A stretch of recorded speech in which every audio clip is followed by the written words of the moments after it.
নিরামিষ দিন হোক বা অন্য যে কোনো দিন, যদি তোমরা মনে করো যে আজকে শুধু ডালই রান্না করবো আর কিছুই করব না, তাহলে আগে পিছে না ভেবে এই ডালটা বানিয়ে ফেলো।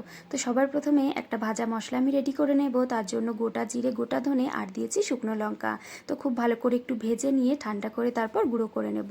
তো পরিমাপটা একটু বেশি মনে হচ্ছে, কারণ ওটা কিন্তু গুঁড়ো করার পর আমি স্টোর করে রাখবো।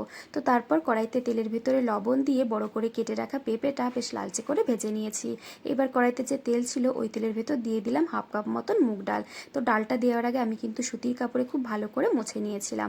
তো ডাল ভাজা হয়ে গেলে ডাল আর পেঁপেটা প্রেসার কুকারে দিয়ে পরিমাপ মতো জল দিয়ে একটুখানি নুন দিয়ে আমি ডালটা একটা সিটি দিয়ে সিদ্ধ করে নেব।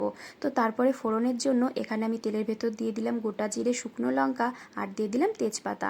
এবারে দিয়ে দেবো 1 চামচ মতন আদা বাটা। সমস্ত কিছু খুব ভালো করে ভেজে নিয়ে দিয়ে দিলাম সিদ্ধ করে রাখা ডাল আর একটুখানি জলও দিয়ে দিলাম। এবারে হলুদ গুঁড়ো আর দিয়ে দেবো একটুখানি চিনি। সমস্ত কিছু খুব ভালো করে মিশিয়ে কিছুটা টাইম ফুটিয়ে নিয়েছি। এবারে দিয়ে দিচ্ছি কাঁচা লঙ্কা। তো একটুখানি নুন কম মনে হচ্ছিল, একটু লবণ আমি দিয়ে দিলাম। তো তারপর কিছুটা টাইম ফুটিয়ে নিয়ে দিয়ে দিচ্ছি সেই ভাজা জিরের গুঁড়োটা আর দিয়ে দিলাম 1 চামচ ঘি।